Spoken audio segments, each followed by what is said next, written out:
이제 너희도 이 집에서 나가야 할 거 아니야. 무슨 말씀이세요? 저희가 어딜 나가요?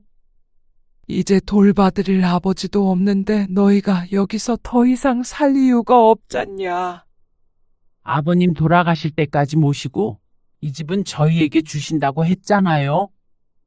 그건 제대로 모셨을 때, 그때 주기로 했던 거고, 저희가 제대로 안 모셨다는 말씀이세요. 솔직히 나도 할 말 많아. 아버지도 그렇고 나도 그렇고 너희한테 서운한 일 많다. 그런데 그거 일일이 따져서 뭐 하냐. 부모 자식 간에 그냥 묻어두는 거지. 앞으로 그냥 각자 살자. 어머니, 우리는 같이 살기에 너무 안 맞아. 그러면 너희가 나가야지.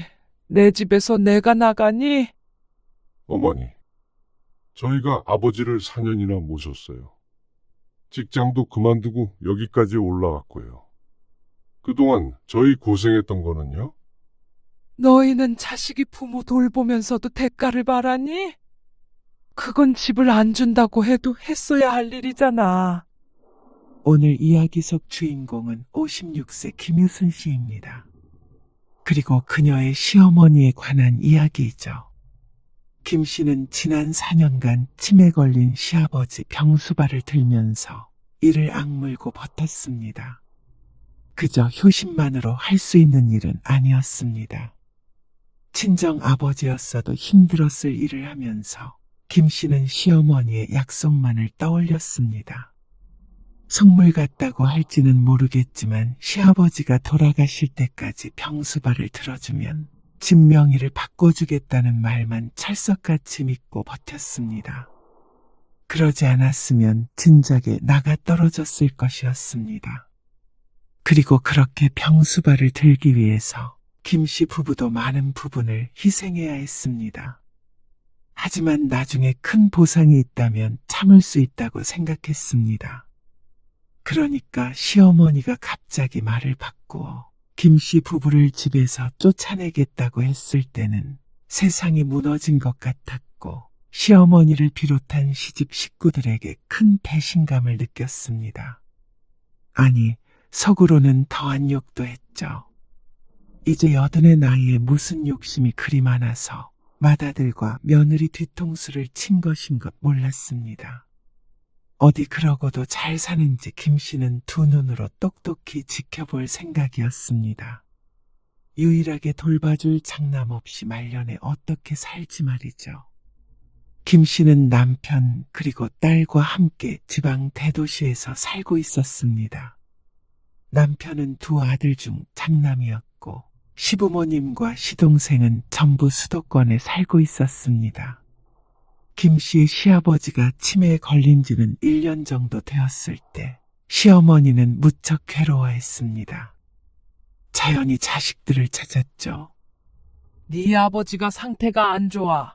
이렇게 심하지 않았는데 요새는 내가 누군지도 까먹은 것 같아. 정신이 돌아오는 시간이 적고. 어쩜 좋아요. 병원에서는 뭐래요?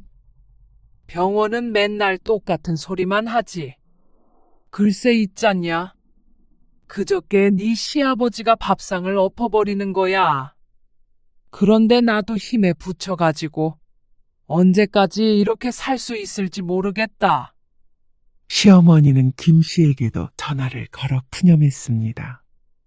치매 걸린 환자를 보살펴 본 적이 없어서 시어머니의 고충을 전부 알 수는 없었지만 70대 후반의 노인에게 쉬운 일이 아니라는 건 분명했습니다. 김 씨에게도 그렇고 남편에게도 자주 전화를 하는 것 같았습니다. 물론 작은 아들에도 마찬가지이고 말이죠. 그러니까 자연스럽게 자식들 사이에서 요양원 이야기가 나올 수밖에 없었습니다. 그런데 시어머니는 요양원 얘기만 나오면 노발대발했습니다. 요양원? 니들이 제정신이냐? 어떻게 부모가 늙고 아팠다고 그런데 보낼 생각부터 해? 가둬놓으면 그만이냐? 아니요. 어머니, 요양원이 그런 곳이 아니에요. 가둬놓다니요. 외출도 할 수 있고요. 언제든지 원하면 찾아가서 뵐 수도 있다고요. 남편이 그런 시어머니를 설득해 보려고 노력했습니다. 너희는 나중에 내가 늙어도 요양원 보내려고 하지? 아마 그게 걱정인 듯 했습니다. 어머니, 치매랑은 다르죠. 그리고 아버지를 어머니 혼자 어떻게 돌보시려고 그러세요? 진철이한테 도와달라고 하면 된다. 걱정 말어라. 시동생에게 부탁해 보겠다던 시어머니. 김씨 부부에 비해서는 가깝지만 사실 매일같이 왔다 갔다 하며 병수발을 들 거리도 아니었습니다. 3, 40분 정도 걸리는 걸로 알고 있는데 또 시동생은 회사를 다녔고 며느리는 전업주부였으니 결국 작은 며느리에게 부탁하겠다는 말이었습니다. 과연 치매 걸린 시아버지를 동서가 돌볼 수 있을까 싶었습니다. 하지만 요양원에게는 다시 꺼내지도 못하게 하는 시어머니 때문에 김씨 부부도 별다른 수는 없었습니다. 멀리 살기 때문에 주말이나 가끔씩 남편이 올라가서 도와드리는 게 최선이었죠. 그런데 가까이 사는 작은 아들네도 마찬가지인 것 같았습니다. 진철이 그놈이 아주 괘씸한 놈이야. 작은 아들에게 시아버지 모시는 일을 도와달라고 하겠다더니 2달도 안 되어서 시어머니와 시동생 사이가 나빠졌습니다. 들어와서 살라고 한 것도 아니고 가끔씩 와서 도와달라는 게 그렇게 어려운 부탁이니? 내가 남을 돌보라는 것도 아니고 말이야. 지 아버지한테 어떻게 그래? 진철이도 힘들겠죠.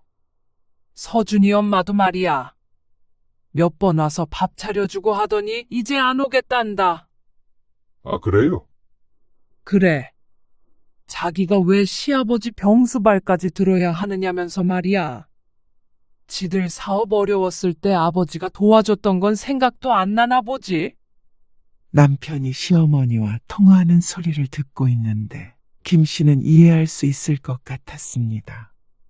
동서의 언행은 잘못된 것이었지만 김 씨에게 같은 일을 시켰어도 잘해낼 수 있을지 의문이었습니다. 하지만 또 시어머니의 입장도 모르지 않았습니다. 자식의 도움 없이 혼자서 시아버지를 돌볼 생각에 막막하기도 할 것 같았습니다. 형님, 저라고 그러고 싶었는 줄 아세요? 아이고, 나 진짜 학을 뗐어요. 이러다가 이혼하게 생겼다니까요. 솔직히 아무리 부모라도 그 정도 심한 치매면은 요양원에 모셔야죠. 남동생의 전화를 받고 남편은 한숨을 쉬었습니다. 큰아들이라 다들 하소연을 하는 것 같은데 김씨 부부가 할 수 있는 일이라고는 전화로 그 하소연을 들어주는 것밖에 없었습니다. 그런데 얼마 뒤 김씨 부부의 삶이 크게 바뀌게 되었습니다. 명절에 다 같이 모인 시집 식구들.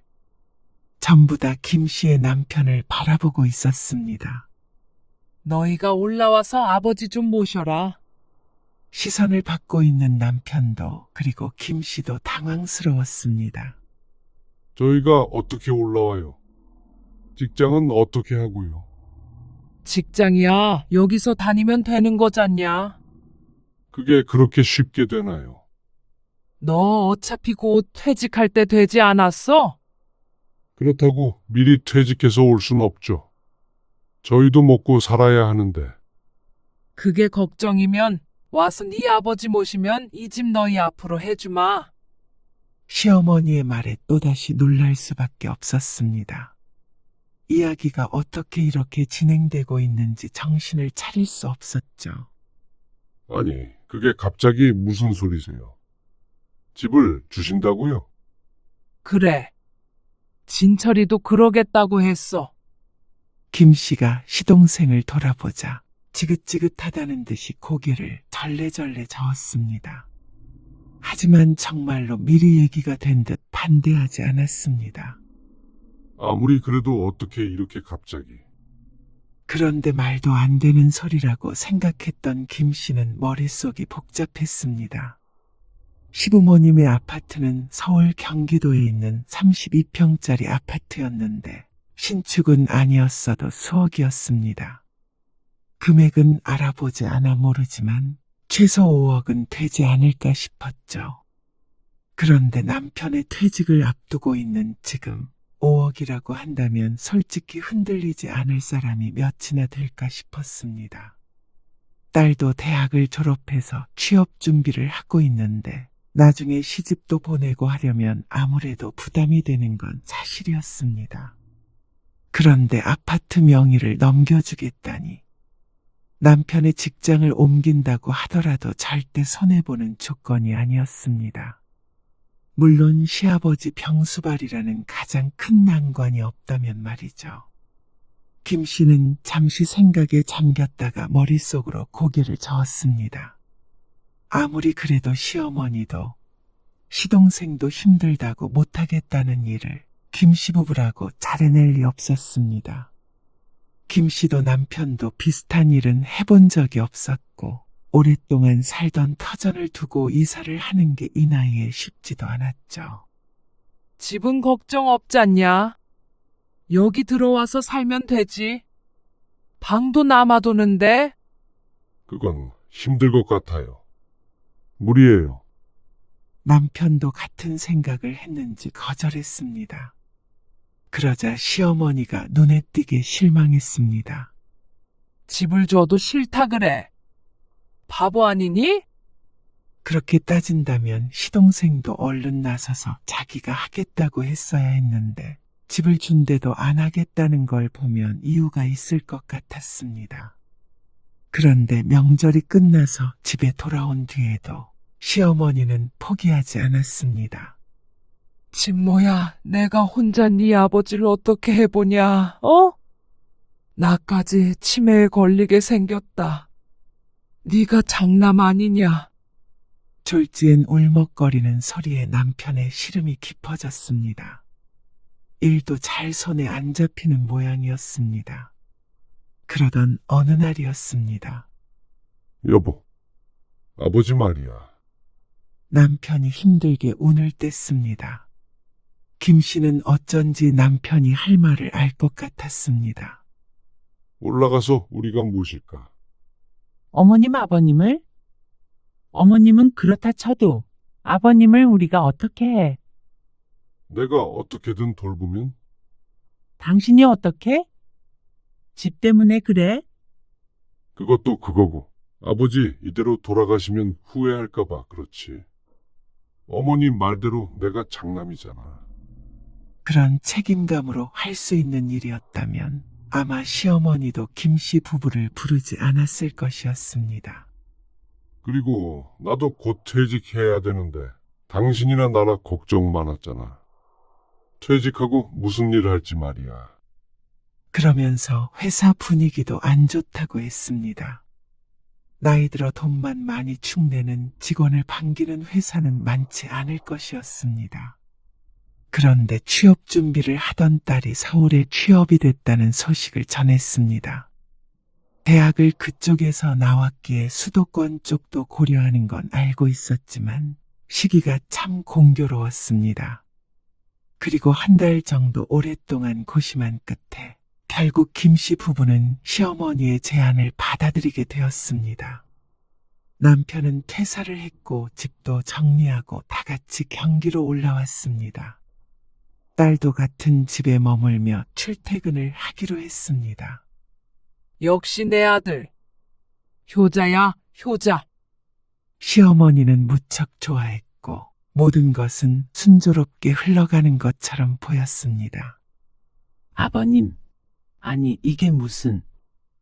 김 씨는 망연자실해서 시아버지를 바라보았습니다.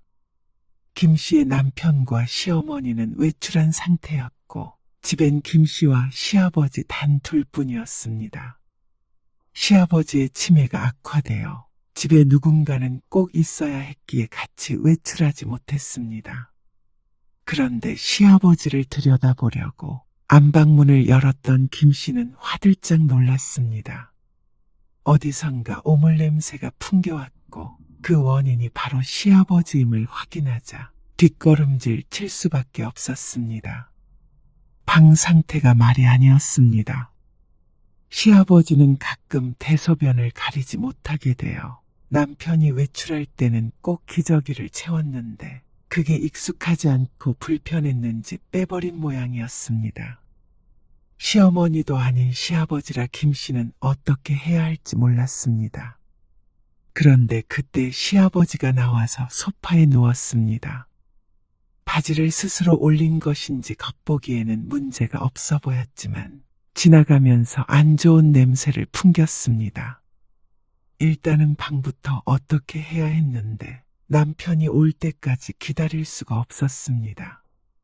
김 씨는 마스크를 찾아 쓰고 고무장갑을 낀 상태로 방으로 들어갔죠. 그리고 뒤처리를 모두 하고 나왔을 때 시아버지는 잠들어 있었습니다. 1시간쯤 흐른 뒤 남편과 시어머니가 집에 도착했습니다. 환기를 시켰는데도 냄새가 났는지 시어머니가 인상을 찡그렸습니다. 여보, 아버님, 좀 씻겨드려야 할 것 같아. 그러자 남편이 눈치를 바로 챘습니다. 지난번에 김 씨가 없었을 때에도 비슷한 일이 있었다고 들었습니다. 김 씨 부부가 시어머니와 합가한 지 반년이었습니다. 그동안 시아버지의 심해는 심해져만 갔습니다. 딸은 한 달 동안 같이 살다가 원룸을 구해 나갔습니다. 그리고 김 씨는 직장을 구해서 출근했고 남편이 전적으로 시아버지를 돌봤습니다. 하루에 3시간씩 간병인도 왔고 물론 주말에는 이렇게 김 씨가 있는 경우도 있었지만 말이죠. 그리고 지난 반년 동안 김 씨도 남편도 피폐해졌습니다. 시어머니가 그토록 자식들에게 도움을 요청했던 이유가 있었습니다. 어머님, 식사하세요. 알았다. 아이고, 나는 너희 때문에 살았어. 이렇게 와주니까 얼마나 든든한지 몰라. 아버지는 진모가 봐주고 며느리가 이렇게 밥까지 차려주니까 말이야. 시어머니는 모든 일에서 해방되었습니다. 이제야 모처럼 친구들도 만나고 모임에도 나간다며 좋아했습니다.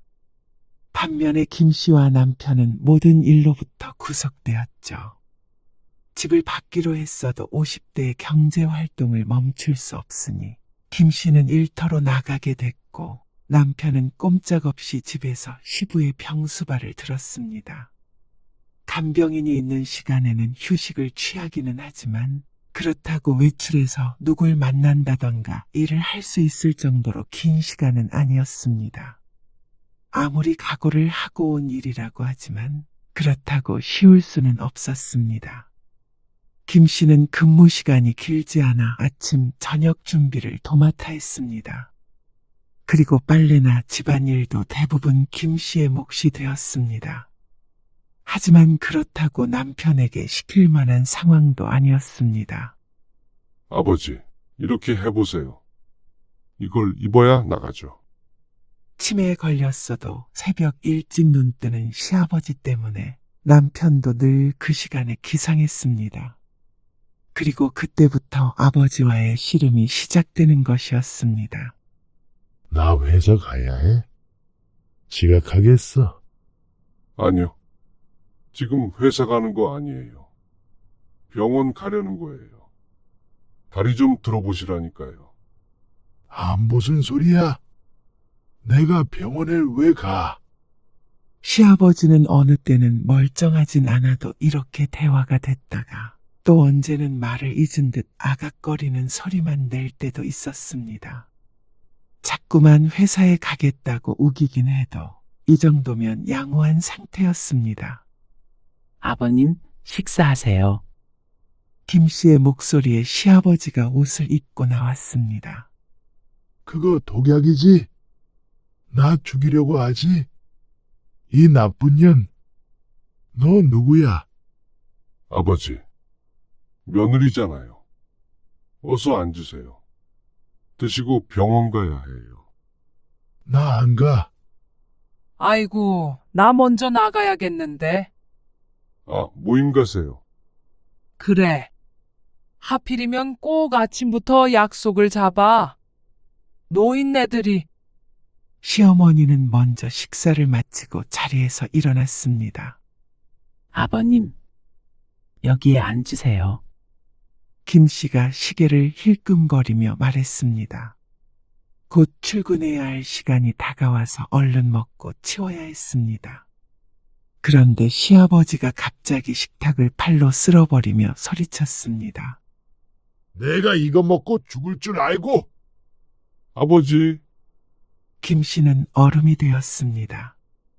애써 차린 밥상이 난장판이 되었습니다. 여보, 당신은 일단 출근해. 남편이 한숨을 쉬며 말했습니다. 당신 밥은 어떻게 하게? 병원에도 가야 하잖아. 아직 시간 여유 있어. 밥은 이따가 내가 알아서 차려서 드릴게. 얼른 가봐. 김 씨는 차마 발길이 떨어지지 않았습니다. 그런데도 시간이 촉박해 어쩔 수 없이 남편과 시아버지만 두고 나와야 했습니다. 그리고 그보다도 먼저 시어머니가 외출을 했고 말이죠. 그리고 퇴근해서 돌아왔을 때 남편은 많이 지쳐 보였습니다. 어머님 아직 안 오셨어? 오늘 늦으신데 아버님은? 주무셔. 남편은 식탁에 앉아 고개를 숙이고 있었습니다. 괜히 온 거 아닌가 싶다. 김 씨는 어떤 말도 할 수 없었습니다. 김 씨도 같은 심정이었습니다. 그냥 멀쩡한 시부모를 모시고 살라고 해도 어려운 일인데 환자를 돌보는 건 다른 차원의 문제였습니다. 아침 저녁으로 시아버지랑 씨름하고 주말에도 늘 사고의 연속이었습니다. 하루라도 조용하게 평화롭게 넘어가는 날이 없어서 사실 김 씨 부부에게 여가 시간이라는 게 사라진 지 오래였죠. 김 씨 부부가 선택한 삶이었지만 생각보다 더 괴로웠습니다. 오늘 힘들었어? 차라리 일을 하러 나가는 김 씨가 나았습니다. 남편이 힘들어서 문제였죠. 오늘 아버지가 문을 어떻게 열었는지 맨발로 나가서 아랫집 아줌마를 해코지했다는 거야. 방 치우다가 얼른 쫓아가긴 했는데 큰일 날 뻔했어. 아랫집으로 가신 거야? 아니, 버스 정류장에 서 계신 걸 아랫집 아줌마가 발견하고 집으로 모시고 오려는데 그 난리를 피우신 거지. 이렇게 어떻게 24시간 붙어 있어? 간병인 아주머니도 아버지 때문에 그만두고 싶다고 하소연하고 가셨어. 알만했습니다. 갈수록 난폭해지는 시아버지였습니다. 아무리 전문가지만 그 고충을 알았습니다. 이렇게 해서는 안 될 것 같아. 당신 살도 쪽 빠진 거 봐. 불과 반년 사이에 볼이 홀쭉해졌습니다. 요양원에 모시자고 해봐. 지난번에 얘기 꺼냈다가 어머니 하신 말씀 못 들었어? 그 말에 김 씨도 한숨을 쉬었습니다. 요양원 보낼 거였으면 너희를 뭐하러 불렀겠냐? 그러면 너희는 집도 필요 없다 이거지? 이대로 빈털터리로 돌아간다 이 말이지? 집을 가지고 협박 아닌 협박을 하니 김 씨 부부도 별 수가 없었습니다. 그동안 고생한 게 있는데 이대로 다시 내려가는 건 말도 안 되는 일이었습니다. 하지만 그렇다고 계속 이렇게 지내는 건 너무 막막했습니다. 네 시아버지 돌아가실 때까지 모셔야 하는 거야. 알겠어? 하지만 순전히 집 때문만은 아니었습니다. 김 씨도 정정했던 시아버지가 이렇게 된 것에 연민을 느꼈고 남편은 가슴 아파했습니다. 조금이라도 아버지가 괜찮아지시길 바랐습니다. 당신한테는 미안한 말이지만 그래도 좀 더 오래 사시다 가셨으면 좋겠어. 나한테 뭐가 미안해. 당신이 고생이지 내가 고생인가? 남편은 효자였습니다. 그래서 버텼던 것이지 사실 그게 아니었더라면 김 씨는 진작에 주랭랑 쳤을지도 몰랐습니다. 집을 안 준다고 해도 내 삶이 우선이라고 생각했었죠. 하지만 끝까지 아버지를 책임지고 싶다는 남편의 마음을 알기에 받아들이고 살았습니다. 힘든 순간은 너무나 많았고 후회했던 적도 있었지만 그래도 부모가 아닌가 싶었습니다. 애미야, 나 이것 좀 다오. 배고프다. 네, 아버님. 제가 드릴 테니까 만지지 마세요. 불을 방금 꺼서 엄청 뜨거워요. 주말 점심, 시어머니는 모임에 갔고 또 남편에게 약속 장소까지 데려다 줄 것을 부탁했습니다. 배고프다는 시아버지의 말에 밥을 하고 간단하게 설거지를 하고 있었는데 언제 나왔는지 시아버지가 바로 뒤에 서 있었습니다. 그런데 손은 가스레인지 쪽을 향하고 있었습니다. 방금 불을 끈 국도 있었고 뒤쪽에는 지금도 끓고 있는 찜도 있었습니다. 위험해 보여서 얼른 고무장갑을 벗고 말리려는데 어찌나 행동이 빠른지 냄비를 척하고 손으로 잡아 올렸습니다. 손잡이를 잡았지만 그래도 열기가 있어서 맨손으로는 뜨거웠는데 당연히 시아버지는 악소리를 지르며 손을 뗐습니다. 그런데 문제는 냄비를 그대로 김씨에게 던져버렸다는 것이었습니다. 안에 있던 국이 쏟아졌고 호들갑을 떠는 시아버지 때문에 찜이 담긴 냄비도 기울어졌습니다. 김씨는 주저앉아서 일어나질 못했습니다. 시아버지는 뜨거운 걸 왜 여기 뒀냐면서 화를 내더니 안방으로 들어가 버렸습니다. 김씨는 힘겹게 일어나 욕실로 들어가 바지를 내렸습니다. 허벅지가 시뻘갰습니다. 펄펄 끓은 국을 쏟았으니 화상이 심했습니다. 찬물을 끼얹는데 신음조차 내기가 힘들어 이를 악물어야 했죠. 남편이 돌아오고 나서 집안이 발칵 뒤집혔습니다. 당신은 상태가 이러면 나한테 전화를 했어야지. 운전해서 오고 있는데 전화하면 뭐가 달라진다고. 그래도 바로 병원에 가야 할 거 아니야. 아버님만 두고 어떻게 가? 왜 이렇게 미련해? 미련하다고? 남편이 속상해서 하는 소리인 줄 알면서도 서러웠습니다. 왜 이렇게 지내야 하나 싶었습니다. 전에는 계절마다 남편과 축제도 찾아다니고 딸과 함께 여행도 하고 그렇게 살았는데 왜 이렇게 여유 없는 삶이 되어버렸나 싶었습니다. 부모가 치매에 걸렸으니 자식으로서 도리를 하는 건데 그게 이렇게 힘들 줄은 몰랐습니다. 치매 부모를 모시고 사는 자식들은 도대체 어떻게 살아가나 싶었죠. 안 되겠다. 아버지 요양원에 모셔야 할 것 같다. 남편이 시동생을 집에 불렀습니다. 이렇게 상태가 안 좋으면 집에서 돌볼 수가 없어. 시동생은 고개를 끄덕였습니다. 처음부터 시동생은 아버지를 요양원에 모시고 싶었으니 말이죠. 하지만 시어머니의 극심한 반대에 부딪혔습니다. 이게 말이나 되냐? 무슨 요양원에 보낸다는 거야? 내 눈에 흙이 들어가도 그 짓은 못 봐. 어머니, 이렇게 어떻게 계속 아버지를 보셔요?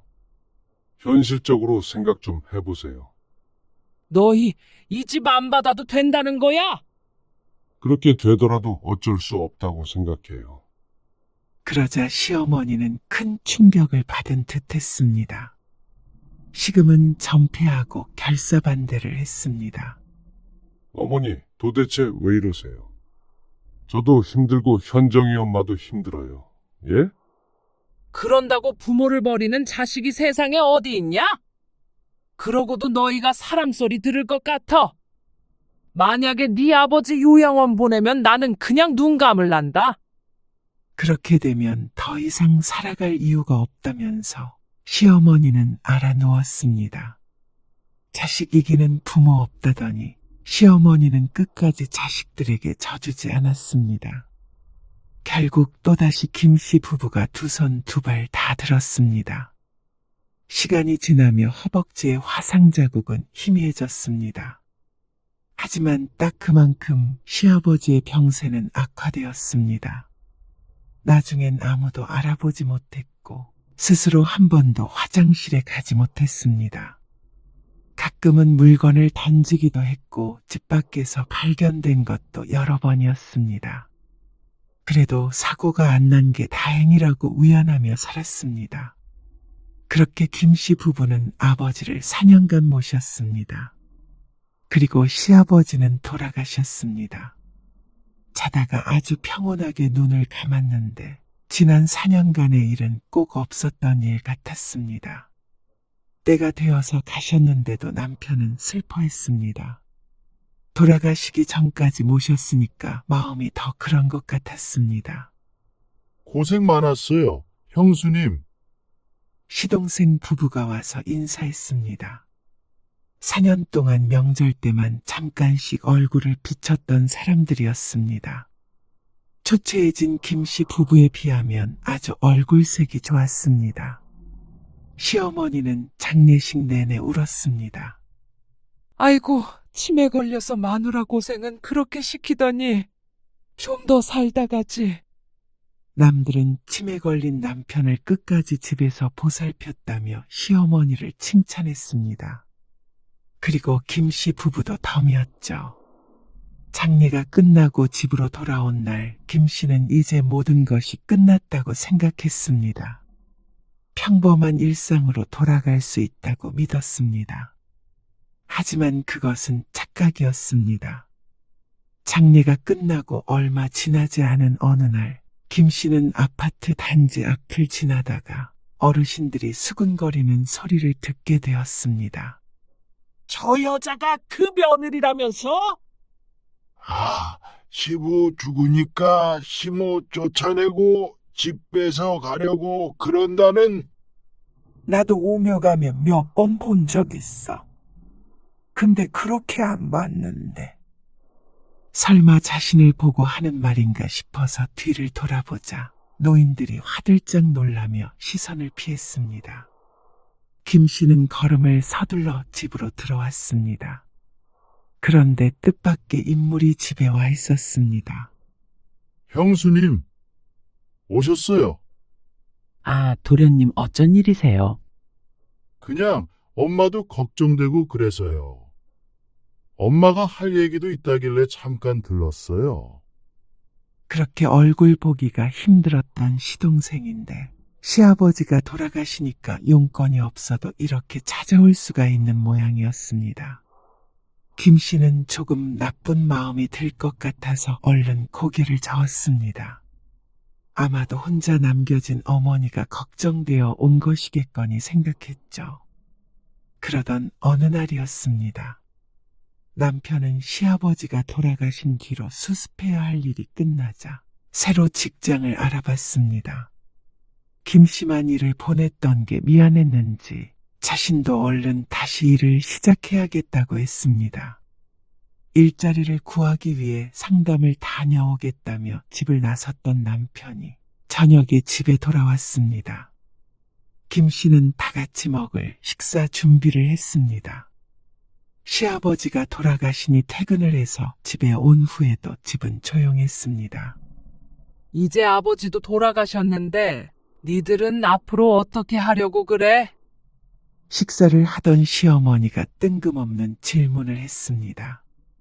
물어보는 목적을 알 수 없는 말이었습니다. 김씨 부부가 의문의 찬 표정을 짓자 시어머니가 오히려 답답해하며 말을 이었습니다. 이제 너희도 이 집에서 나가야 할 거 아니야. 그 말에 당황하지 않을 수 없었습니다. 김씨는 귀를 의심했습니다. 무슨 말씀이세요? 저희가 어딜 나가요? 이제 돌봐드릴 아버지도 없는데 여기서 더 이상 살 이유가 없잖냐. 아버님 돌아가실 때까지 모시고 이 집은 저희에게 주신다고 했잖아요. 그건 제대로 모셨을 때 그때 주기로 했던 거고. 저희가 제대로 안 모셨다는 말씀이세요? 솔직히 나도 할 말 많아. 아버지도 그렇고 나도 그렇고 너희한테 서운한 일 많다. 그런데 그거 일일이 따져서 뭐 하냐? 부모 자식 간에 그냥 묻어두는 거지. 앞으로 그냥 각자 살자. 어머니, 마른 하늘의 날벼락 같은 소리였습니다. 그동안 시아버지 병수발 들던 일들이 주마등처럼 지나갔습니다. 그 약속 하나만을 상기하며 버텼는데 이제 와서 나가라는 건 자기나 마찬가지였습니다. 우리는 같이 살기에 너무 안 맞아. 그러면 너희가 나가야지. 내 집에서 나이든 내가 나가니? 내 집이라니요. 저희 주시기로 하신 건 주셔야죠. 명예 바꿔주신다고 하셨잖아요. 잔말 말고 이달 안으로 나가라. 너희 전에 살던 집 팔았던 돈으로 사면 되겠네. 꼭 놀리는 것 같은 시어머니를 앞에 두고 김씨 부부는 세상을 잃은 듯한 표정을 지었습니다. 어머니, 저희가 아버지를 4년이나 모셨어요. 직장도 그만두고 여기까지 올라왔고요. 대신 여기서 공짜로 살았잖냐? 직장은 너는 그만뒀지만 현정이 엄마는 다녔고? 달라진 게 뭐가 있다고 그래? 그동안 저희 고생했던 거는요? 너희는 자식이 부모 돌보면서도 대가를 바라니? 그건 집을 안 준다고 해도 했어야 할 일이잖아. 시어머니의 말에 김씨는 할 말을 잃었습니다. 저희는 못 나가요. 이러실 수는 없는 거예요. 그런데 시동생도 시어머니와 한통속이었습니다. 김씨 부부가 못 나가겠다고 하자 시어머니는 지원군을 불렀습니다. 형님, 이제 그만 내려가세요. 어머니가 불편하다고 그러시잖아요. 어처구니가 없었습니다. 어떠한 사정으로 김씨 부부가 이곳에 있게 된지 뻔히 알고 있는 사람이 할 수 있는 말이 아니었습니다. 애초에 저희가 여기 오게 된 것도 어머님께서 이 집을 주겠다고 약속하셔서잖아요. 그래서 저희도 무리해서 올라온 거예요. 근데 아버님 돌아가시니까 이제 와서 쫓아내려고 그러세요? 얘기 들어보니까 형수님도 잘하신 거 없던데요. 뭘? 잘한 게 없다니요? 같이 사니까 엄마한테 눈치도 주고 그러셨다면서요. 황당한 말이었습니다. 눈치를 김씨가 보면 봤지. 시어머니가 눈치를 봤다는 건 말도 안 되는 이야기였습니다. 더군다나 김씨는 일주일 내내 바빴고 시어머니도 일주일 내내 외출하느라 바빴습니다.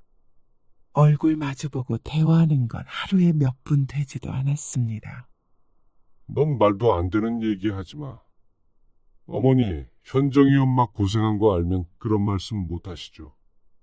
김씨는 입술을 깨물었습니다. 함께 살면서 생활비는 김씨 부부가 냈습니다. 김씨가 번 돈 또한 생활비로 고스란히 들어갔습니다. 시어머니 용돈을 포함해서 말이죠. 아파트까지 주시겠다는데 그게 당연하다고 생각했습니다. 그런데 이렇게 뒤통수를 거하게 맞을 줄은 꿈에도 몰랐습니다. 형님, 이건 감정에 호소할 문제가 아니에요. 뭐, 어차피 이 집 아버지 명의로 돼 있었으니까 저도 권리가 있잖아요. 저는 이 집은 엄마가 살아야 한다고 생각해요. 누가 어머니 쫓아내겠대? 우리가 모시고 살기로 했던 거잖아. 근데 엄마가 싫다고 하면 형님이 나가셔야죠. 상속분을 가지고 권리를 내세우는 시동생이 악마처럼 보였습니다. 어떤 목적으로 이렇게 시어머니 편을 드는지는 모르겠지만 이런 얘기를 할 거면 시아버지가 살아계셨을 때 했었어야 했습니다. 이제 와서 이렇게 나오는 건 이 집을 형에게 주기 아까워서인 것으로 밖에 보이지 않았죠. 우리는 이 집에서 못 나가. 그럼 법적으로 해야지. 뭐. 시어머니의 말에 김씨는 너무 놀랐습니다. 어째서 몇 년간 힘들게 부모를 모셨던 큰아들에게 이렇게 모질게 구는 것인지 몰랐습니다. 시어머니도 이제 와서 이 집이 아까워진 것인지, 큰아들이 계속 이렇게 같이 살자고 하는데도 굳이 나가라는 걸 보면 시동생과 어떤 이야기가 오간 것일 수도 있었습니다. 아니면 정말로 자신이 마음에 안 들어서였을 수도 있었고 말이죠. 하지만 그것과 약속은 다른 문제였습니다. 서운한 게 있다고 몇 년간 김씨 부부가 이행한 약속을 일방적으로 깨뜨릴 수는 없었습니다. 법이고 뭐고 중요한 게 아니라 인간이라면 그래야 했습니다. 형수님, 너무 욕심 부리지 마세요. 이 집 팔면 얼만데? 아버지를 10년 정도 모시고 살았으면 저도 군만 않겠지만 이렇게 빨리 돌아가실 줄은 저도 몰랐죠. 그러면서 이렇게 빨리 돌아가실 줄 알았으면 자신들이 모셨다고 작게 중얼거리기도 했습니다. 어처구니가 없었습니다. 시어머니는 정말 저런 소리를 하는 작은 아들의 말에 휘둘리는 건가 싶었습니다. 네가 4년을 모시고 살아봤냐? 안 그랬으면 함부로 말하지 마. 그리고 형수한테 욕심 부리지 말라고? 터진 주둥이라고 아무리나 하는 거 아니다. 어머니도 그러시는 거 아니에요. 자식한테 아버지 떠넘기고 편히 사셨잖아요. 그러면 미안해서라도 이러실 수는 없는 거예요. 허탈했습니다. 시아버지가 돌아가시고도 시어머니는 김씨 부부와 함께 살았기 때문에 계속 이렇게 지낼 거라고 생각했습니다. 그리고 시간이 지나면 자연스럽게 진명이는 김씨의 남편 앞으로 오겠거니 해서 묻지도 않았습니다. 그런데 이렇게 자신들을 쫓아낼 계획을 하고 있을 줄은 몰랐습니다. 너는 고작 돈 몇 푼의 애미한테 그딴 소리를 찌꺼려. 당장 나가지 못해? 내 자식이라 한 달 동안 시간 주려고 했는데 안 되겠다. 당장 나가. 남편은 주먹진 손을 부들부들 떨며 서 있었습니다. 김씨도 터지는 울음을 삼켰습니다. 그리고 심호흡을 했습니다. 여기서 버틴다고 이 집이 김씨 부부의 집이 되는 건 아니었습니다. 너무나도 지저분한 진흙탕 싸움에 뛰어들게 될 것이었습니다. 여보, 짐 싸자. 김씨의 말에 남편의 어깨가 축 내려갔습니다. 무언가 체념한 듯 했습니다. 다음 주까지 집 구해서 나갈게요. 그러자 시어머니는 이쪽을 쳐다보지도 않았습니다. 김씨 부부는 원래 살던 곳으로 돌아가지 않았습니다. 김씨도 이곳에 직장이 생겼고 남편도 곧 취직이 될 것 같다고 했습니다. 딸도 가까이에 있으니 정착할 생각이었습니다. 급히 전세라도 구해서 나가기로 했습니다. 미안해. 여보, 남편이 그날 밤 눈물을 흘리며 말했습니다. 하지만 김씨는 오히려 의연히 말했습니다. 미안하긴 뭐가 미안해. 당신 그동안 헛고생했잖아. 장남이 아픈 아버지 모시는 게 뭐가 헛고생이야? 우리는 해야 할 일을 한 거야. 아파트 명의는 원래부터 없었던 거라고 생각하면 돼. 그래도 당신 올라왔을걸? 남편은 고개를 숙였습니다. 김씨도 포기하자 마음이 편해졌습니다. 이 집이 있으면 좋았던 것이지 없어도 살 수 있었습니다. 처음부터 김씨 부부의 집도 아니었고 말이죠. 앞으로는 시아버지에 대한 죄책감은 하나도 없을 테니 그걸로 됐다 싶었습니다. 김씨 부부는 그렇게 4년 동안 살던 집에서 떠나야 했습니다. 아니, 쫓겨났습니다. 딸은 차라리 거기서 버티지 왜 아무 말도 못하고 나왔느냐고 억울해했습니다. 하지만 김씨는 모처럼 찾은 자유를 그렇게 허비하고 싶지 않았습니다. 김씨는 그 집을 나오고서야 맘 편히 뭐든 할 수 있었습니다. 아마 시어머니를 모시고 살았어도 그래 행복한 삶은 아닐 것 같았습니다. 그렇게 2달쯤 흘렀습니다. 남편도 직장을 구했습니다. 그 전에 다녔던 곳보다는 당연히 월급은 적었지만 그래도 앞으로 꽤나 안정적인 수입이 생겼습니다. 김 씨도 다니던 직장을 계속 다녔으니 오히려 여유 있게 느껴졌습니다. 딸도 월급을 받아서 김 씨 부부에게 종종 용돈도 주곤 했죠. 그러던 어느 날 시어머니에게서 연락이 왔습니다. 이거 집 팔아야 하는데 와서 도장 좀 찍어라. 시어머니는 그 집을 팔아서 작은 아들네로 들어간다고 했습니다. 남편은 그런 시어머니에게 담담히 대답했습니다. 못 찍습니다. 뭐라고? 제 몫은 제 건데 왜 제가 도장을 찍어야 하죠? 이거 팔아서 네 목 줄 테니까. 와서 찍어. 싫습니다. 그러면 이거 경매 넘겨야 하는데 그러면 너도 손해야. 비싸게 산다는 사람 있을 때 팔어. 법적으로 하세요. 법대로 하는 거 좋아하시잖아요. 남편이 시어머니에게 이런 식으로 말을 하는 건 처음 보았습니다. 시어머니는 거의 뒤로 넘어가기 일보 직전처럼 보였습니다. 아마 지금 당장 살 사람이 있는 모양이었습니다. 아니면 네 지분을 나한테 팔어라. 그것도 싫습니다. 너 지금 나랑 장난하니? 하실 말씀 없으면 끊을게요. 잠깐만. 시세보다 비싸게 쳐줄 테니까 팔어. 그럼 한 3억 주세요. 뭐라고? 말이 되니? 그러면 안 팔아요. 그러자 시어머니가 다급했습니다. 2억 줄게. 2억. 그러자 시세가 궁금해졌습니다. 김 씨가 휴대폰을 꺼내서 검색을 해봤는데 시세가 대충 알고 있었던 것보다 높았습니다. 남편이 상속받게 될 몫을 언뜻 계산해 보았을 때 2억이면 나쁜 조건은 아닌 것 같았습니다. 하지만 남편은 끝까지 고개를 저었습니다. 싫습니다. 시어머니가 얼마에 팔기로 했는지는 모르겠지만 3억을 주면 손해를 볼 수밖에 없었습니다. 그 집이 시세가 그 정도까지 나갈 리는 없을 것 같았으니 말이죠. 그리고 남편은 일주일 뒤에 지분을 시어머니에게 넘기고 2억 5천만 원을 받았습니다. 끝까지 버틸 줄 알았더니 의외였습니다. 당신 이거 당신이 가지고 있어. 그동안 고생했으니까. 포상금이라고 생각하고. 4년에 2억 5천이면 나쁘진 않지? 물론 아버지 안 모시고 살았어도 받았을 돈이지만.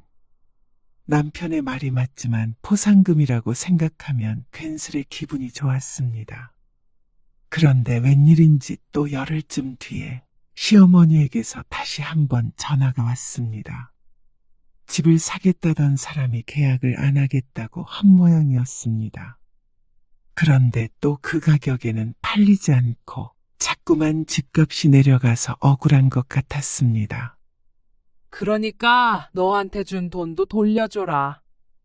그러면서 남편의 지분을 산 것을 취소하고 싶다고 했습니다. 하지만 어림없는 소리였죠. 정당하게 팔았는데 무슨 이유로 없던 일로 만들어요? 차라리 더 떨어지기 전에 얼른 파세요. 친절하게 조언까지 해주었습니다.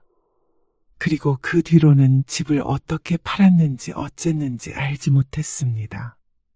남편도 더 이상 시어머니의 전화를 받지 않았습니다. 그렇게 반년 정도가 흘렀습니다. 그저 시동생네 집으로 들어갔겠거니 어렴풋이 생각만 했죠. 그래도 받을 건 받았으니까 더 이상 그 생각은 하지 말고 살자 다짐했습니다. 앞으로 인생을 행복하게 살면 됐습니다. 어머님은 잘 지내고 계시겠지. 나도 모르지. 남편도 크게 신경 쓰지 않는 눈치였습니다. 이제는 미련도 없어 보였죠. 그런데 잘 살고 있을 줄로만 알았던 시어머니가 반년 만에 나타났죠. 여긴 어떻게 알고 찾아오셨어요? 현정이한테 물어봤다. 남편이 한숨을 쉬며 대답했습니다. 왜 오셨는데요? 진철이 그놈이랑은 못 살겠다. 집 팔아서 지 집에서 같이 살자더니 얼마나 구박하는지 몰라. 그놈한테 속아서 돈도 날리고 그놈은 또 애미랑 이혼한다고 도장 찍내 만회하고 있어. 그래서 나 너희 집에서 좀 살련다. 이제 와서 말이 되는 소리를 하세요. 뭐가 말이 안 돼? 부모가 장남 집에서 산다는데 그렇게 쫓아내셔놓고는 어떻게 다시 찾아오세요? 대신 남은 돈 넣어주마. 1억 남았는데 이건 내가 진철이 그놈 안 주고 꽁꽁 숨겨놨어. 필요 없어요. 너 그 집 주기로 했던 거 말이야. 그게 다 진철이가 꼬드겨서. 왜 그랬는지 그런 건 궁금하지도 않아요. 이제 와서 그게 뭐가 중요해요. 앞으로는 진철이 집에 딱 붙어서 사세요. 아버지는 제가 모셨으니 어머니는 진철이가 모시는 게 맞죠.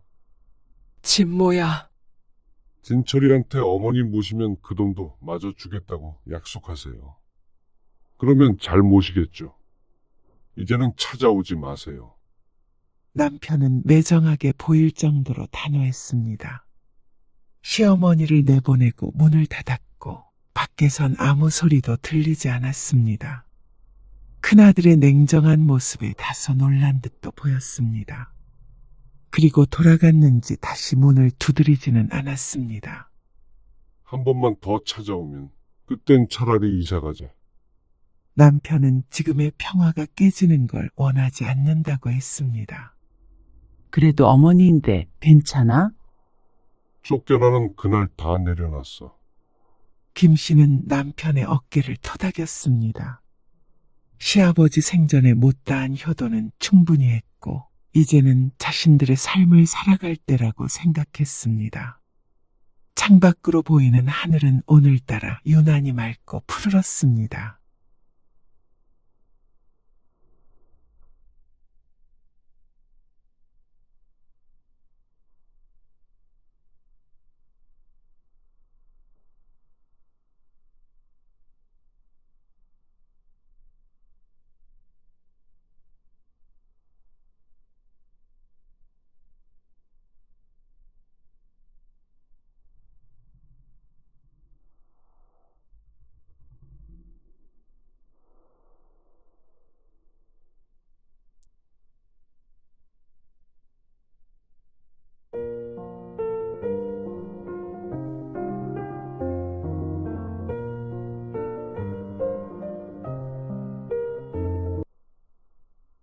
동서, 김치에 도대체 뭘 넣은 거야?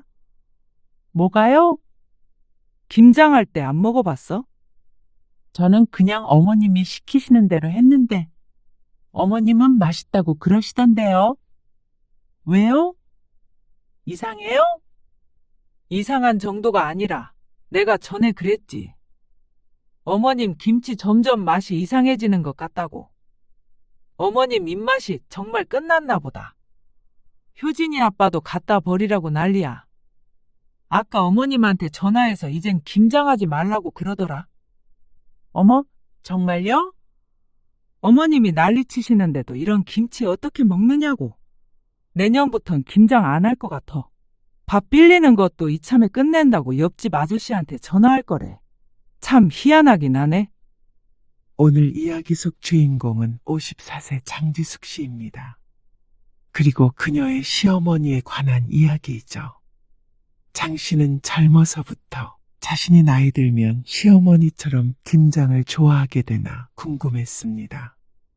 어째서 어르신들은 다들 김치에 집착할까?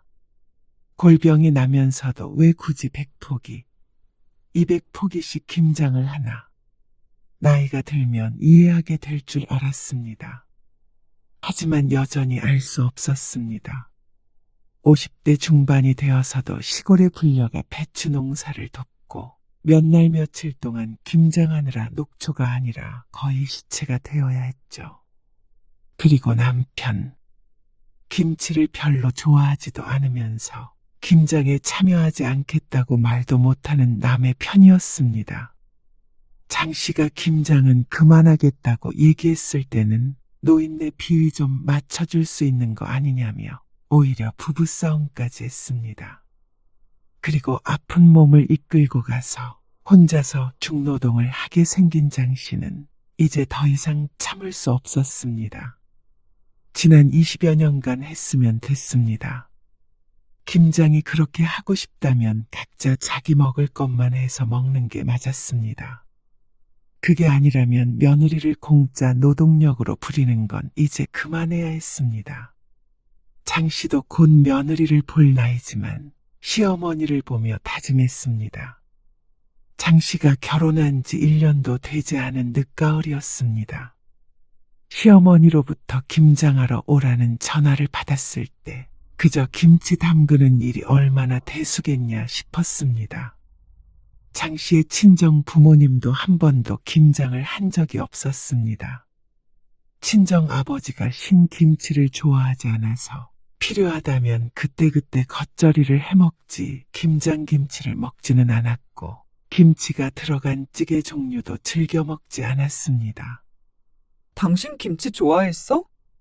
시골로 내려가는 길, 장 씨가 남편에게 물었습니다. 남편이 김치를 먹는 모습을 별로 본 적이 없어서 의아했습니다. 아니, 안 좋아해. 근데 왜 김장하러 가는 거야? 그냥 우리 집은 원래 해마다 김장 크게 해.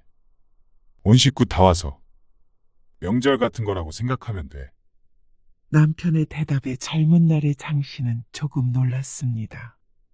명절만 힘들면 될 줄 알았더니 김장은 생각하지도 못했죠. 그래도 1년에 한 번 정도면 괜찮다고 생각했습니다. 그런데 남편이 김장을 크게 한다고 말한 이유가 있었습니다. 그냥 집에서 10포기, 20포기 하는 것과는 차원이 달랐습니다. 금요일에 연차까지 내가면서 내려가길래 가서 먹고 노느라 그렇구나 싶었는데 그게 아니었습니다. 시골 시집에 도착하자 마당에는 산더미처럼 쌓인 배추들이 장 씨를 기다리고 있었습니다. 100포기는 우스워 보였습니다. 어머님, 이거 다 하시는 거예요? 이해가 안 갔습니다. 식구가 많다고 해도 남편 위로 큰형님과 누나 그리고 밑으로는 남동생 하나였습니다. 다른 친척들은 안 온다고 했는데 왜 이렇게까지 많이 하나 싶었습니다. 우리 집안 식구들 다 먹을 거 하고 작은 집에도 갖다 줘야 해. 이 정도는 해야 1년을 넉넉하게 먹지. 아, 네. 그럼 저는 뭐 하면 될까요? 저기 있는 앞치마 입고 고무장갑 껴.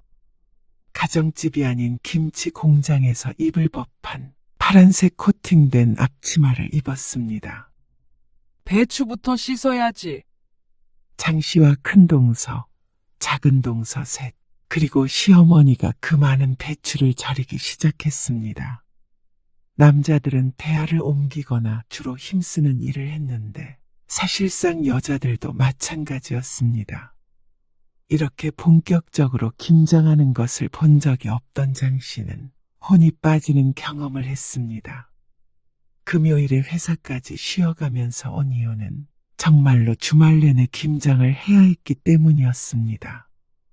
연애 때도 남편이 김장하러 본가에 간다고 하면 참 가정적인 남자구나 생각했었는데 그런 문제가 아니었습니다. 그렇게 대충 하면 어떡해. 배춧잎 사이사이 잘 씻어야지. 다시 해. 시어머니의 지적은 끊이지 않았습니다. 그날은 유독 바람이 찼는데 찬물에 손을 담그고 배추를 한 포기 한 포기 씻다 보니 고무장갑을 껴도 손가락이 얼얼했습니다. 그리고 점심은 입으로 들어가는지 코로 들어가는지도 모르게 후딱 해치워야 했습니다. 허리를 못 펴고 일을 했습니다. 무거운 배추를 들었다 놨다 하니까 허리가 끊어질 것 같았습니다. 다음 날은 양념에 버무리는데 200포기 가까이 되는 배추는 여럿이 달려들어 버무려도 쉽게 끝나지 않았습니다. 정말로 김치 공장에 취직한 기분이었습니다. 그리고 절반은 상같이 쌓여있는 김치통으로 들어갔고 나머지는 웬 장독대에 옮겨 담았습니다. 나 이런 장독대에 김치 넣는 거 처음 봐. 우리 집은 이렇게 해. 마당에 장독대가 많아서 장식인 줄 알았는데 실제로 쓰는 장독대였던 모양이었습니다. 아주 전통적이네. 좋은 말로 포장은 했지만 기가 질리는 기분이었습니다. 김장은 금요일과 토요일, 이틀 내내 한시도 쉬지 않고 했습니다. 김치통에 담아서 보관하고 장독대에 넣어 옮기는 것까지 하니까 허리를 펴고 설 수조차 없었습니다. 작은 집에서는 김장이 끝나니까 슬그머니 와서 김치통만 5개를 가져갔습니다. 먹다가 나중에 장독대에 있는 것도 얻으러 온다고 했습니다. 그러니까 늘리고 늘려서 현재는 해마다 최소한 200포기는 한다고 들었습니다. 그리고 토요일 늦은 밤에는 돼지고기를 삶아서 김장김치와 먹으며 술판이 벌어졌습니다. 새벽까지 소주에 막걸리에 장씨가 따라가기엔 벅찬 문화였습니다. 그리고 다음날 아침에 숙취에 시달리며 숭늉과 함께 또다시 김장김치를 먹는 것까지가 임시 가족의 김장이었습니다. 그러니까 총 3일이 필요한 게 맞았죠. 김치 좀 싸가라. 집에 돌아가려는 장씨 부부에게 시어머니가 말했습니다. 일단 이것만 가져가고. 다 먹으면 또 가지러 와. 저희는 2통만 가져갈게요. 5통을 차에 실어주려는 시어머니에게 장씨가 손사래를 쳤습니다. 장씨와 남편 둘밖에 없는데 이렇게 많이 먹지도 못하고 가져가도 넣어놓을 김치냉장고도 없을 때였습니다. 베란다에 두고 익혀서 지져먹고 해. 아, 그래도 너무 많은데. 너도 김치 안 먹냐? 시어머니도 남편이 김치를 안 좋아하는 걸 알고 있는 모양이었습니다. 아, 조금 먹어요. 결국 합의 본 게 3통이었습니다. 이걸 다 먹을 생각을 하니까 눈앞이 깜깜했죠. 그래도 김장이 드디어 끝났다는 생각에 서둘러 김치를 싣고 차를 출발시켰습니다. 한시빨리 자리를 떠야겠다는 생각이 들었죠. 장씨는 집에 돌아와서 일요일 내내 끙끙 앓았습니다. 팔이 아파서 뭘 할 수도 없었고 허리는 뭐가 잘못된 게 아닌가 싶을 정도로 아팠죠. 괜찮아. 아니, 왜 이런 걸 말을 안 해준 거야? 말했잖아. 김장 크게 한다고. 남편은 장씨보다 상태가 나아 보였습니다. 아무래도 대부분의 일을 며느리들이 해서 그런 듯 했습니다. 장씨는 손가락도 부어서 구부리기가 힘들었습니다. 매년 해야 하는데 이렇게 알아누워서 어떡해. 꼭 남일 얘기하듯 말하는 남편이 너무 얄미웠습니다. 남편에게 김장은 당연한 연례 행사였지만 장씨에게는 고문과도 같은 경험이었습니다. 그런데 그 해가 가장 쉬웠습니다. 김장 때만 딱 내려가서 며칠 고생하고 오면 됐으니 말이죠. 그때부터 매년 김장철이 오기 1달 전부터 두려워지기 시작했습니다. 남편에게 하소연해봤자 1년에 한 번인데 참아라. 나이든 우리 어머니도 하신다라는 대답만 돌아올 뿐이었습니다. 그런데 결혼한 지 5년째 되던 해, 시어머니는 새로운 계획을 발표하셨습니다. 올해부터는 배추를 직접 키워서 김장하자. 사 먹는 배추는 비싸고 맛이 없어. 종자 좋은 걸로다가 심어가지고 김치 담가야겠다. 어머니, 그거 배추 농사 지으려면 일이 얼마나 많은데요. 시아버지는 당시에 편찮으셔서 농사를 지을 수 있는 상황이 아니었습니다. 그렇다면 과연 농사를 누가 지을 것이냐? 답은 정해져 있었습니다.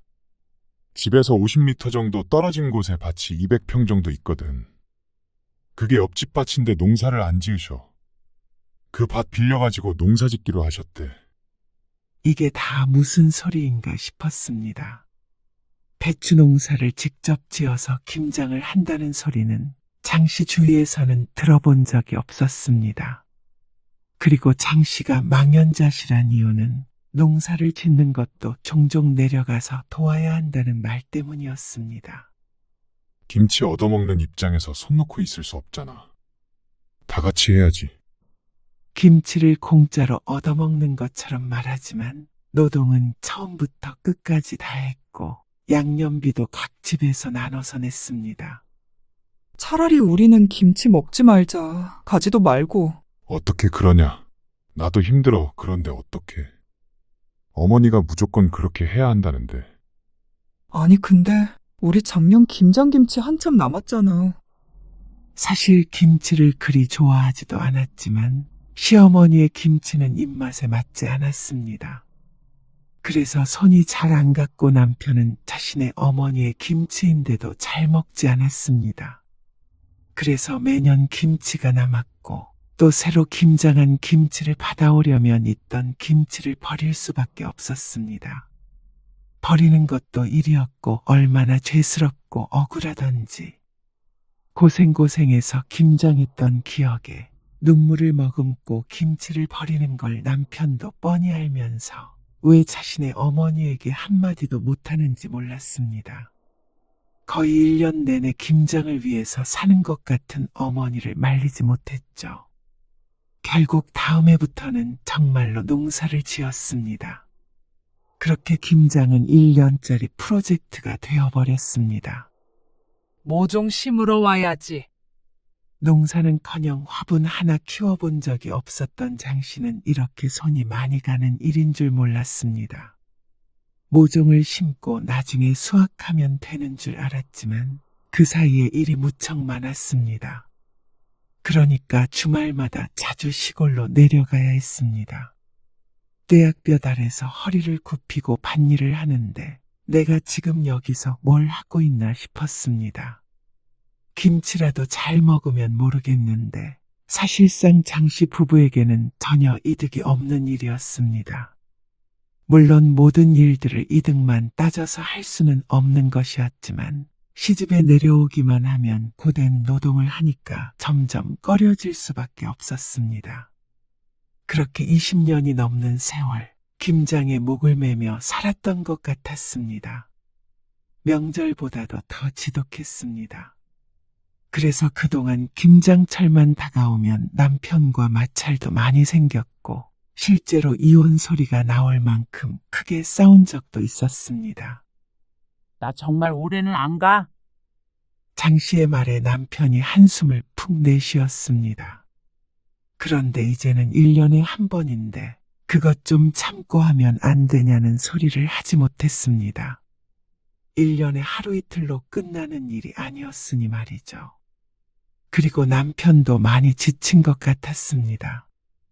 어머니 때문에 마지못해 하는 것이지만 남편도 김장이 좋을 리가 없었습니다. 매번 그놈의 김장, 지긋지긋하다는 소리를 장씨만큼이나 많이 하는 게 남편이었습니다. 지긋지긋하면 당신이 좀 말을 해보라고.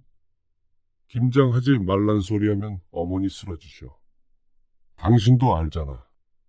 그러면 적어도 그렇게 많이는 하지 마시라고 얘기를 해야 할 거 아니야? 그런데 시어머니는 정반대의 생각을 하고 있는 것 같았습니다. 현이랑 현민이도 이번 김장 때 오라고 해라. 아, 애들도요? 장 씨의 아들, 딸들은 취직해서 따로 자취를 하고 있는데 김장에 같이 안 간 지는 아주 오래되었습니다. 이제 와서 갈 리가 없었습니다. 그리고 아들, 딸들은 장 씨 부부의 영향인지 몰라도 김치는 입에도 안 댔습니다. 와서 김장 돕고 김치도 2통씩 챙겨주면 좋지. 그래서 올해부터는 김장을 좀 더 해야겠어. 애들은 김치 잘 안 먹어요. 어머님, 김치를 먹어야 건강하지. 어머님, 오히려 김장하는 양을 좀 줄여야 할 것 같아요. 아무튼간 애들도 딱 널 닮아가지고. 그러니까 어렸을 때부터 많이 먹였어야지. 세상에 김치도 안 먹는 놈들이 어딨어? 남편이 아무 말도 안 하니 장 씨가 할 수밖에 없었습니다. 그런데 시어머니는 예상처럼 펄쩍 뛰며 장 씨를 나무랐습니다. 그리고 부족해서 늘린다니까 줄이긴 뭘 줄여? 저희도 자꾸 김치 남고요. 그리고 말은 안 했지만 큰 동서와 작은 동선에도 비슷한 상황이었습니다. 다들 말은 못하고 끙끙 앓고만 있었죠. 큰 동서는 김치를 좋아하는데도 시어머니의 비법이 담긴 김치는 다 먹질 못했습니다. 최근 들어서는 김치 맛도 변했다며 재작년부터는 김치를 거의 버려야 했다고 비밀스럽게 말해준 적도 있었습니다. 하지만 시어머니는 꿈쩍도 하지 않았습니다.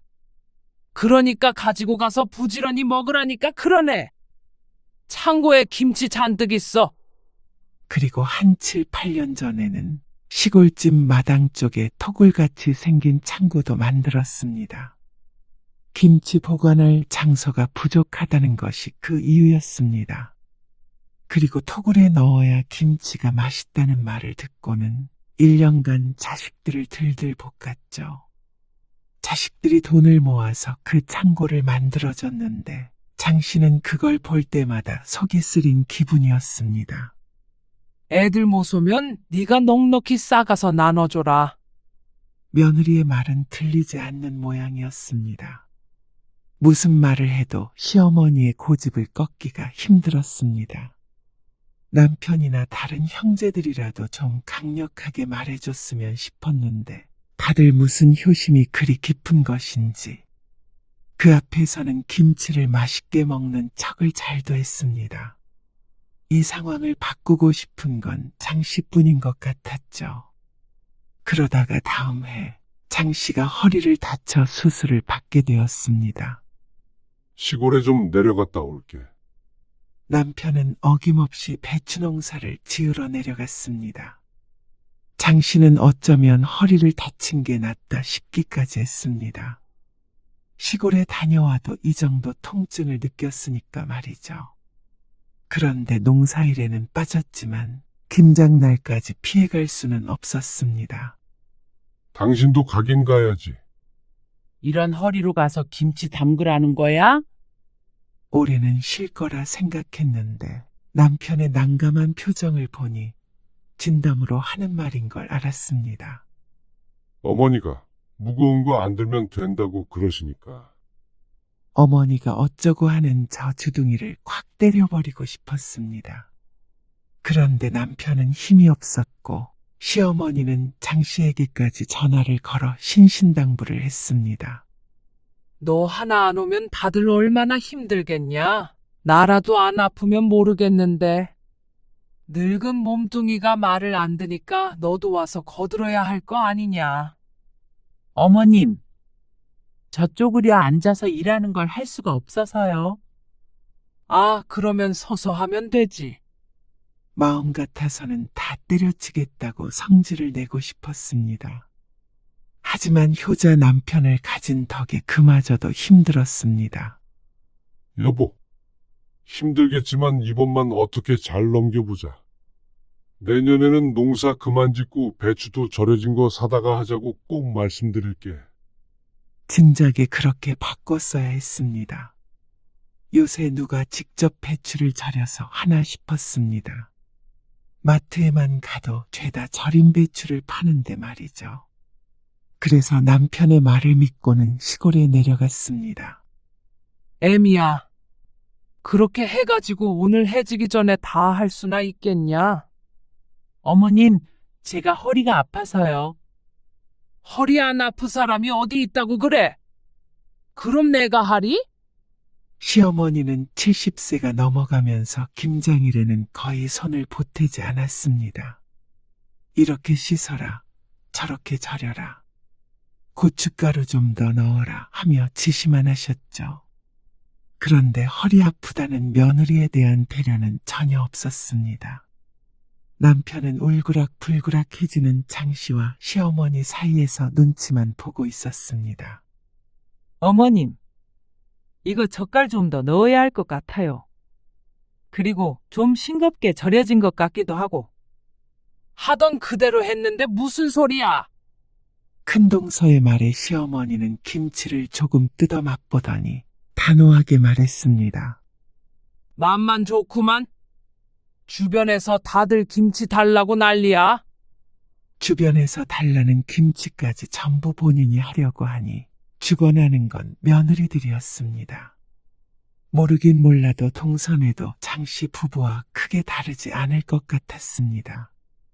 김장 소리만 들리면 진저리를 치는 것 말이죠. 그리고 김장이 끝나서 고기를 먹는데 큰 동서가 장씨에게 조용히 속삭였습니다. 김치 맛 이상하지 않어? 장씨는 원래 좋아하지 않았기에 몰랐지만 작은 동서도 고개를 갸웃거렸습니다. 어머님도 이제 입맛이 달라지셨나 보다. 연세가 있으시니까. 그러면 말씀을 드려봐야 하는 거 아니에요? 작은 동서의 말에 큰 동서가 화들짝 놀라면서 대꾸했습니다.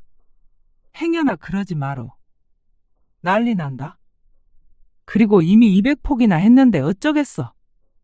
그냥 먹어야지. 사실 저는 사 먹고 싶어요. 작은 동서가 속마음을 말했습니다. 장씨는 격하게 공감이 되었죠. 누가 아니래? 근데 김장을 유일한 낙이라고 생각하시는데 어쩌겠어. 요즘 파는 김치가 얼마나 잘 나오는데? 저도 이제 골병 될 것 같아요. 나이 50에 아이고. 동서가 그러면 나는? 안 그래도 현서 아빠랑 그저께 대판 싸우고 말도 안 해. 모르겠어요. 좀 더 있으면 저도 어떻게 될지. 다들 배신은 하지 말어. 결국 농담처럼 끝난 대화에 가장 동요된 건 장씨였습니다. 허리 통증 때문에 잠도 제대로 못 자는데 중노동을 했으니 나만 할 리가 없었습니다. 옥신거리는 허리를 부여잡고 무슨 맛인지도 모를 김치를 먹고 있는 자신이 너무 불쌍한 것 같았습니다. 식모들도 아니고 부엌에 모여서 이런 대화를 하고 있는 게 시대착오적인 것 같기도 했고 말이죠. 전생에 김치 훔치다 죽은 건지 어쩐 건지 어째서 이런 집에 시집 왔나 뒤늦게 한탄하기도 했습니다. 물론 속으로 말이죠. 그런데 배신하지 말라더니 다음에 애장씨는 동서들에게 진하게 배신을 당했습니다. 그리고 그나마 믿었던 남편도 장씨의 편이 아니었습니다. 올해는 절임 배추로 하자고 한다며. 또다시 농사 지으러 내려오라는 전화를 받고 장씨가 남편에게 따졌습니다. 근데 절임 배추로 하면 비싸고 맛도 없다고 그러시잖아. 아니, 얼마나 차이 난다고 그래? 배추 절이느라 여럿이 내려가서 일하는 노동력은? 농사 짓는 노동력은? 그거 시급으로 따지면 그게 더 비싸겠다. 나 차라리 그 시간에 쿠팡 배달이라도 하고 싶은 심정이야. 아니, 그게 다 정성이잖아. 그놈의 정성. 지금 김치 냉장고에서 다 쉬어가는 거 몰라서 그래? 그러자 남편은 또 시작이냐는 표정으로 한숨을 쉬었습니다. 너무 어이가 없고 억울했습니다. 본인도 잘 먹지도 않는 김치였고 김장은 아들인 남편도 지겨워했습니다. 그런데 장씨만 못된 며느리를 만드는 남편이 더 얄미웠습니다. 어머니한테 괜히 또 절임 배추 얘기 꺼내지 마. 일하는 건 난데 말도 못해? 당신 불만 많은 건 알겠는데. 그래도 우리 집 전통을 좀 존중해줘라. 그걸 왜 며느리들한테 시키는데? 우리도 하잖아. 효도한다고 생각해. 몇 년이나 남았다고 그래. 저번에 어머님 편찮으셔서 이제 김장 못할 거라고 당신이 그랬잖아. 근데 봐. 지금까지 며느리들 부려먹으면서 하고 계시지? 부려먹는다고? 아무리 그래도 어떻게 그렇게 말하냐. 어머니한테. 우라통이 터졌습니다. 당신은 맨날 어머님 편이지? 나는? 내 몸이 부서지든 말든 상관없는 거야? 허리 수술도 하게 만들고 싶어? 쉬엄쉬엄 하면 되잖아. 절임 배추도 싫다. 김장 양 줄이는 것도 싫다. 무조건 어머님 하잔대로 하란 소리잖아. 그만하자. 당신 그렇게 효자하고 싶으면 당신이 다 해.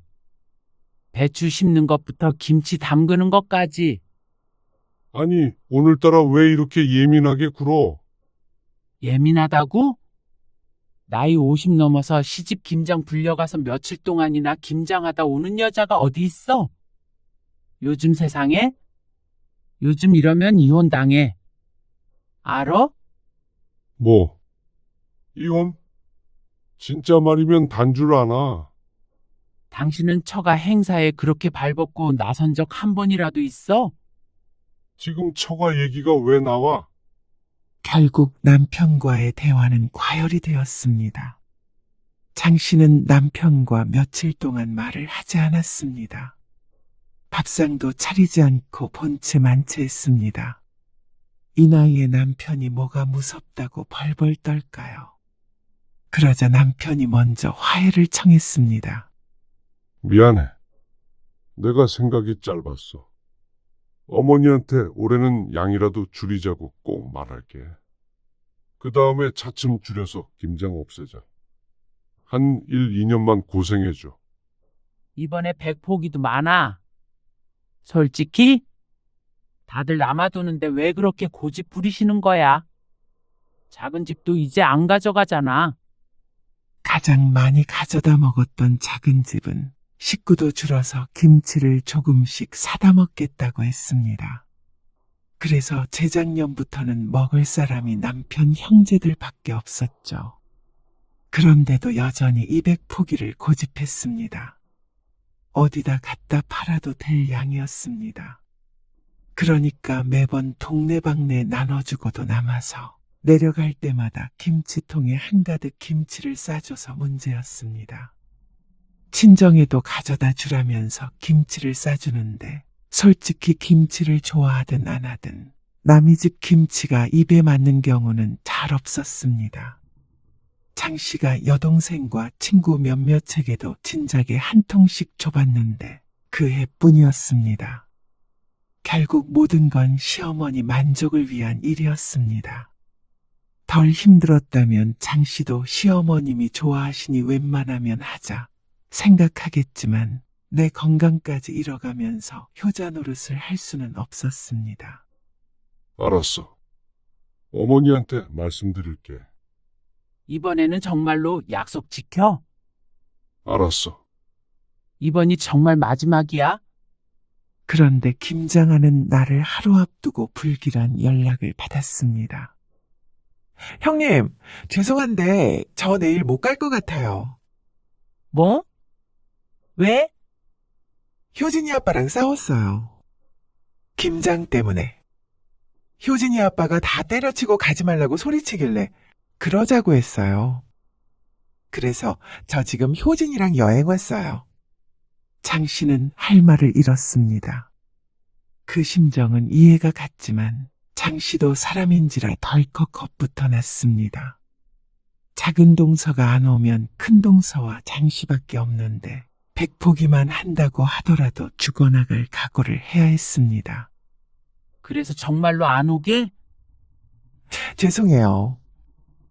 전 솔직히 이 정도 했으면 할 만큼 했다고 생각해요. 그저께 작년 김장김치 다 버렸어요. 김치 들어갈 데 없어서. 근데 효진이 아빠가 그거 가지고 막 뭐라고 하는 거예요.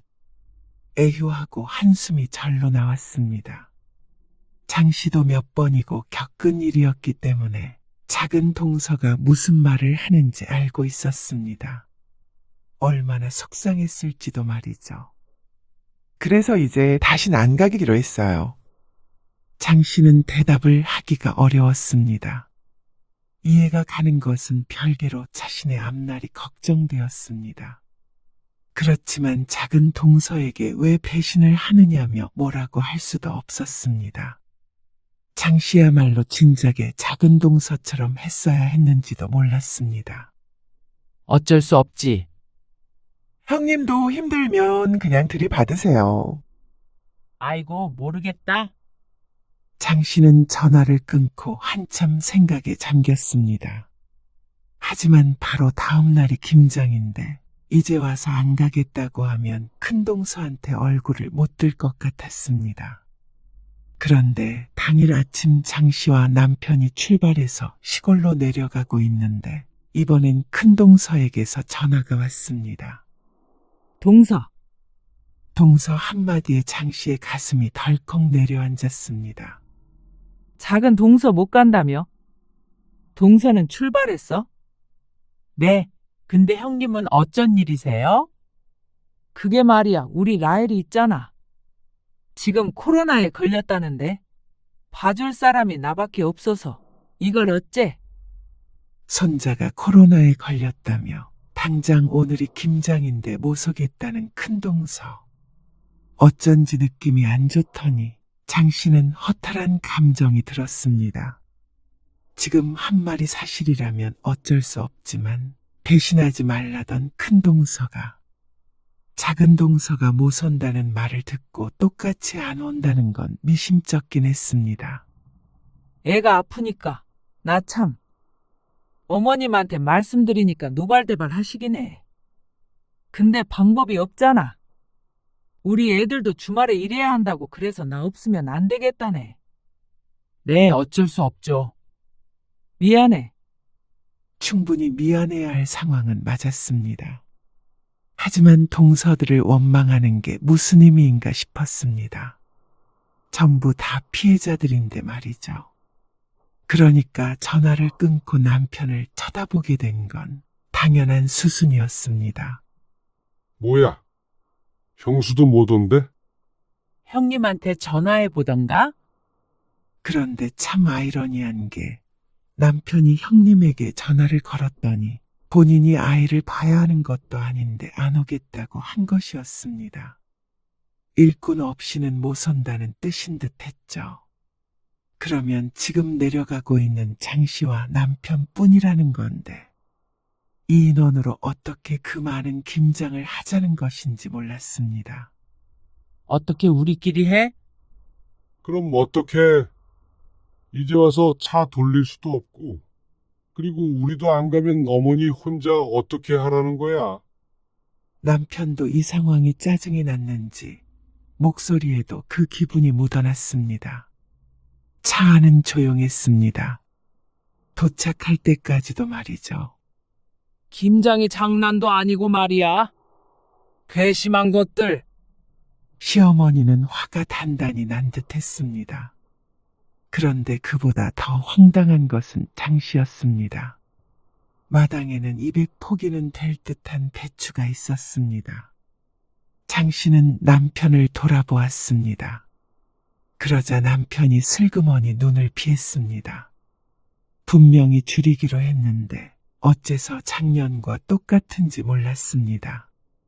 지난번에 배추 뽑을 때 장 씨는 허리가 아파서 오질 못했는데 남편은 분명히 알고 있었을 것이었습니다. 설마 이걸 다 하겠다는 것인지, 농사 지은 김에 뽑은 것이겠지 하고 소용없는 희망을 가져보았습니다. 이거 다 해야 해. 부지런히 해야겠다. 역시나 시어머니는 조금 할 생각이 전혀 없어 보였습니다. 이걸 어떻게 저희끼리 해요?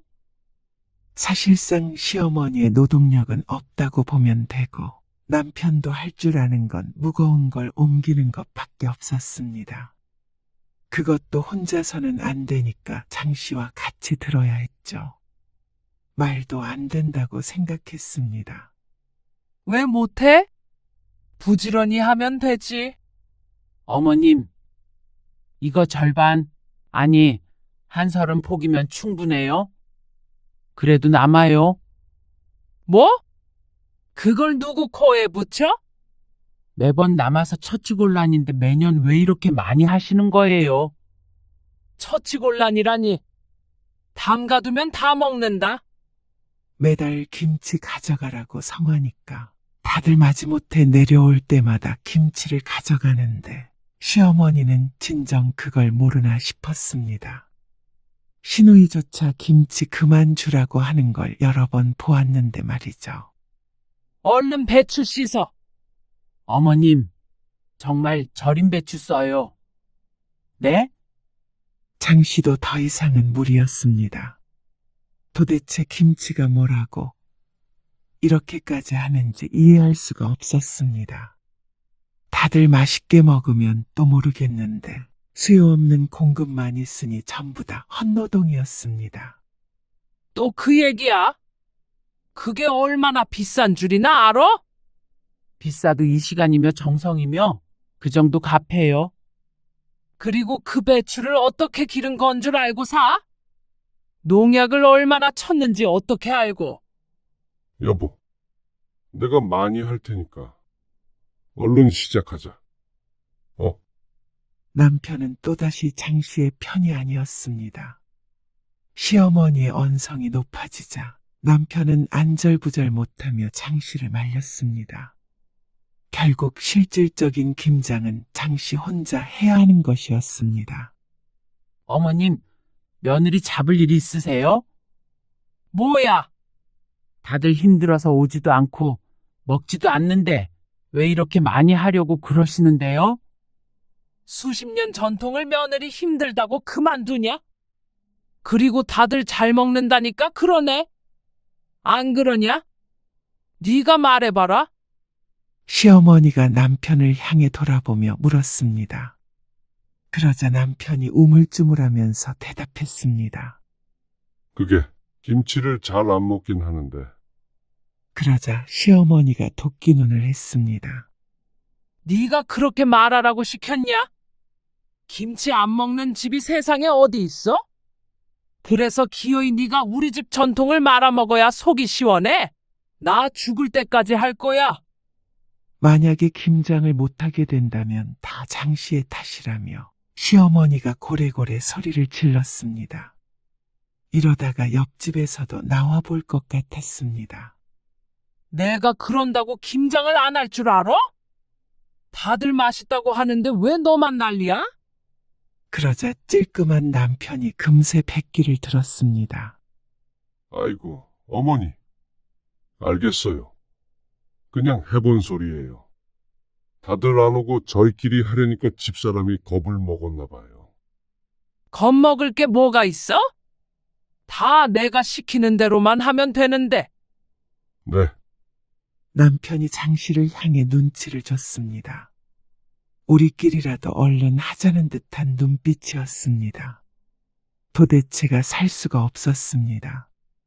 동서의 전화를 받았을 때 장씨도 남편과 싸우는 한이 있더라도 나도 못 가겠다 버텼어야 했습니다.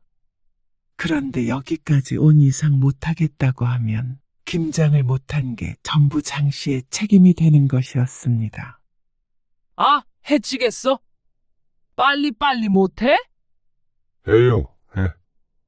시어머니의 고집을 꺾을 수 없었습니다.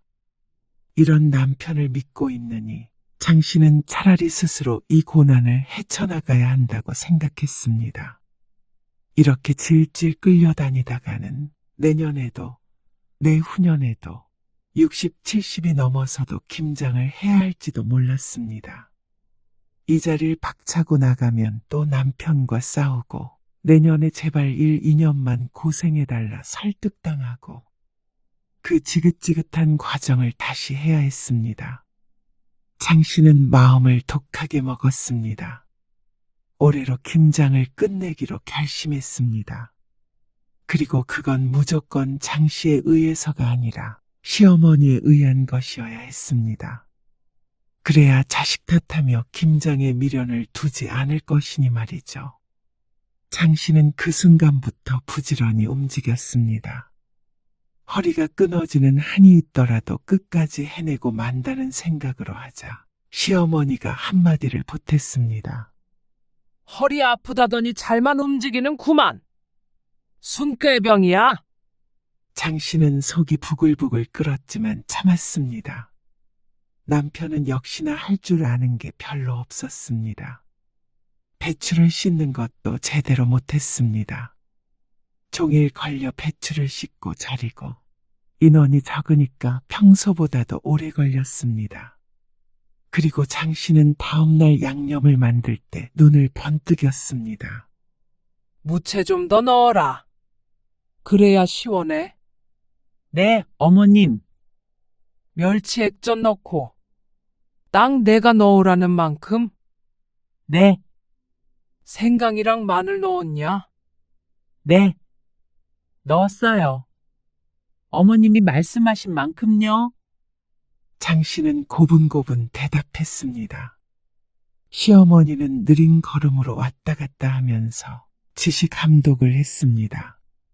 남편은 뭘 가지고 오라고 해도 뭐가 뭔지 몰라서 그냥 들어가 있으라고 했습니다. 그리고 장 씨는 시어머니가 안 보는 틈을 타서 계획을 실행했습니다. 옆에 있던 굵은 소금을 두 손으로 푹 퍼서 양념에 넣고 얼른 버무렸습니다. 잠깐 배추를 살펴보던 시어머니가 다시 고개를 돌리자 장 씨는 모르는 척 양념을 저었죠. 새우젓은? 이제 넣을게요. 이만큼 넣으면 되죠? 그래. 더 넣으면 짜. 장 씨는 그릇에 따로 담겨있던 새우젓을 부었습니다. 그리고 시어머니가 뒤를 돈 틈을 타서 얼른 새우젓을 넣은 만큼 더 넣었죠. 그리고 멸치 액젓도 더 넣고 생강도 더 넣고 아주 멋대로 양념을 쳤습니다. 기회가 있을 때마다 앞에 보이는 재료를 때려 넣었죠. 겉으로 봤을 땐 달라진 게 하나도 없었습니다. 먹을 걸 가지고 장난치면 천벌을 받는다지만 이것저것 따질 처지가 아니었습니다. 양심 지키다가는 내가 죽게 생겼으니 어쩔 수 없다고 생각했습니다. 그리고 김장이 완성됐을 때 장 씨는 허리가 끊어지는 듯 했습니다. 간 봤냐? 시어머니가 양념에 버무려진 김치를 조금 뜯어서 입에 넣자 장 씨는 순간 놀라서 쳐다보았습니다. 조마조마하게 지켜보는데 시어머니가 고개를 갸웃거리더니 양념에 손가락을 찍어서 다시 한번 입으로 가져갔습니다. 왜요? 이상해요? 어머님이 하라고 하신 대로 했는데. 그러자 시어머니가 이상하느냐는 말에 자존심이 상했는지 발끈했습니다. 이상할 리가 있냐? 조금 간이 센 것 같긴 한데. 이래야 맛있어. 네, 고생했다. 얼른 챙겨. 장독대에도 김치를 옮겨 담았고 챙겨갈 김치통도 몇 개 차에 넣어놨습니다.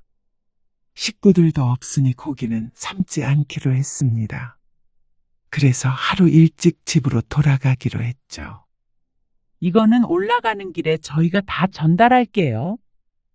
너희가 오지도 않은 것들 뭐가 예쁘다고 줘? 그래도 다들 잘 먹는다고 그러셨잖아요. 그러자 시어머니는 고개를 끄덕였습니다. 김치가 완성됐으니 여기저기 나눠주고 싶은 모양이었습니다. 이것까지 실어 가서 옆집에도 한 통 주고 가. 네, 장 씨는 허리를 부여잡고 차를 탔습니다. 그러자 남편이 장 씨의 눈치를 봤습니다. 고생했어, 여보. 장 씨는 대답하지 않았습니다. 그런데 다른 식구들에게 김치를 다 전달해 주겠다는 말에 남편은 감동이라도 받은 것 같았습니다. 하지만 남편 감동받으라고 한 행동은 아니었습니다. 장 씨 부부가 형님 누나네 집에 들렸다가 동생 집까지 들려 김치를 주고 집으로 돌아오자 자정이 가까운 시간이 되었습니다. 다들 장 씨에게 미안해하면서도 김치는 또 왜 갖고 왔느냐는 표정을 지었습니다. 이제는 김치통만 보아도 지겨운 것 같았습니다. 그리고 며칠 뒤 집안이 발칵 뒤집혔습니다. 동서, 김치에 도대체 뭘 넣은 거야? 뭐가요? 만들 때 안 먹어봤어? 저는 그냥 어머님이 시키시는 대로 했는데 어머님은 맛있다고 그러시던데요. 왜요? 이상해요? 이상한 정도가 아니라 내가 전에 그랬지. 어머님 김치 점점 맛이 이상해지는 것 같다고. 어머님 입맛이 정말 끝났나 보다. 애 아빠도 갖다 버리라고 난리야. 아까 어머님한테 전화해서 이젠 김장하지 말라고 그러더라. 어머, 정말요? 어머님이 난리치시는데도 이런 김치 어떻게 먹느냐고. 참 희한하긴 하네. 그리고 작은 동서와 신우이에게도 전화가 왔습니다. 다들 같은 생각이었습니다. 시어머니 입맛이 이상하니 김장을 그만해야 된다는 입장이었습니다. 결국엔 편을 들던 아들들마저 그렇게 말하니까 시어머니도 당황스러울 것이었습니다. 김치 맛이 어떻길래 그래? 김장할 때도 맛 한 번 안 보았으니 남편은 모를 만도 했습니다. 장 씨는 모르는 척하며 김치를 꺼내 남편 입에 넣어주었습니다. 나는 당연히 어머님이 늘 하던 대로 하시니까 그냥 했는데 얼마나 이상해? 그러자 남편이 씹던 김치를 싱크대에 뱉어버렸습니다. 이게 뭐야? 비린내가 너무 나고 짜고 이거 진짜 왜 이래? 사람 먹으라고 담근 거야? 이렇게 만들려고 배추를 그렇게 열심히 길렀나? 남편은 그동안 배추 농사에 불려갔던 게 억울한 모양이었습니다. 어머, 정말이네. 장 씨는 김치를 먹어보고 시치미를 뗐습니다. 다 버려야지. 이거 못 쓰겠네. 순간 죄책감이 잠깐 들기도 했습니다. 하지만 한편으로는 시원하기도 했습니다. 아마 내년에도 똑같이 배추 농사를 짓고 자식들은 끌려가 싸우고 며느리들은 매번 알아놓는 연례 행사가 반복될 것이었습니다. 이렇게 하지 않으면 우유부단한 남자들이 어머니 고집을 꺾을 수가 없을 테니 말이죠. 화가 난 시어머니에게서 전화가 왔습니다. 너 도대체 양념에다가 뭘 넣은 거니? 옆집에서도 쫓아왔어. 뭘 넣다니요? 어머님이 넣으라고 하신 대로 넣었죠? 어머님도 바로 앞에서 보셨잖아요. 그러자 시어머니는 아무 말도 못했습니다. 장 씨의 말대로 모든 건 시어머니가 지시한 대로 이루어졌으니 말이죠. 그리고 어머님도 김치 다 됐을 때 맛보셨잖아요. 아니, 그땐 괜찮은 것 같았는데. 안 되겠다. 배추 사다가 다시 해야겠다. 네? 200포기를 다시요? 그러면 어떻게 하냐? 김치 없이 어떻게 1년을 보내? 옆에서 듣고 있던 남편이 전화를 바꿨습니다. 어머니, 이참에 김장 그만하세요. 1년 동안 농사 지은 배추가 전부 못 쓰게 됐잖아요. 나이 드셔서 입맛이 변했나 보죠. 이번에 얼마나 힘들었는데 또 김장하겠다는 말씀을 하세요. 남편도 다소 화가 난 것 같았습니다. 남자 여럿이 했던 일을 혼자서 했으니 남편도 장 씨에게 투정은 못 부려도 아마 평소보다 훨씬 힘들었을 것이었습니다. 너까지 어떻게 그런 말을 하냐? 형님도 그만하자고 그랬다면서요. 다들 힘들어서 핑계대고 오지도 않는데 자식들 말 좀 들으세요. 어머니 이제 80이에요. 그만할 때도 됐어요. 요즘 누가 김장해요? 다들 사 먹지. 장 씨가 하고 싶은 말을 남편이 대신했습니다. 남편도 뻔히 알면서 그동안 장 씨만 나쁜 사람을 만들어 왔나 싶었습니다. 시어머니는 자식들의 말에 충격을 받은 것 같았습니다. 하지만 장 씨는 알 수 있었습니다. 내년부터는 배추 농사도 없을 거고 김장도 없겠다는 걸 말이죠. 며느리들은 무척 좋아했습니다. 시어머니 입맛이 예전과 같지 않은 걸 안타까워하긴 했어도 결국엔 그 지긋지긋한 김장에서 해방됐으니 말이죠. 김치는 이제 사 먹어야 하나. 뭘 사 먹어? 먹지도 않는데. 그런가? 아이고, 어쨌거나 내년부터는 주말에 좀 쉴 수 있겠네. 남편은 김치에 미련이 없어 보였습니다. 아니, 오히려 좋아했습니다. 더 이상 농사 지으러 가지 않아도 되니 후련해 보이기도 했습니다. 음식을 못쓰게 만들었다는 죄책감은 잠시 혼자만의 감정으로 끌어안기로 했습니다. 앞으로 버려질 김치들에 비하면 작은 희생이었습니다. 그리고 시어머니에게도 몹쓸 짓을 했다 싶긴 했지만 20년 넘게 욕먹어가며 고생한 걸 생각하면 이 정도는 애교라고 생각했죠.